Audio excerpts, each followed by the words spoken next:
Welcome back to Radical and Relevant. I'm Matthew Kelly. Let's see what genius the gospel has to share with us today. The reading is from the Gospel of Mark, chapter 4, verses 35 through 41. On that day, when evening had come, Jesus said to them, "Let us go across to the other side." And leaving the crowd, they took him with them, just as he was, in the boat. And other boats were with him. And a great storm of wind arose, and the waves beat into the boat, so that the boat was already filling. But he was in the stern, asleep on the cushion. And they woke him and said to him, "Teacher, do you not care if we perish?" And he awoke and rebuked the wind and said to the sea, "Peace, be still." And the wind ceased, and there was a great calm. He said to them, "Why are you afraid? Have you no faith?"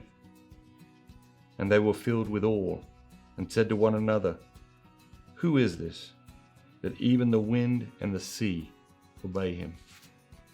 So remember, always looking for a word, a phrase, or an idea. The idea that strikes me today is that this conversation or this interaction that takes place between Jesus and the disciples has taken place like 1 billion times probably in the history of Christianity.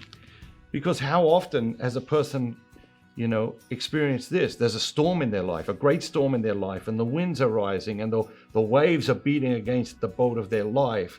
And then their life starts to take on water and their life is filling up. And they come to God and they say, "God, don't you even care? I'm about to perish. Don't you even care?" And I think that conversation, it's easy to fall into that conversation with God. It's easy to fall into that sort of victimhood in our prayer with God. And of course, Jesus calms things down and asks the disciples, like, "Why are you afraid? Like, where is your faith?" And it's easy to have faith when everything's going well in your life.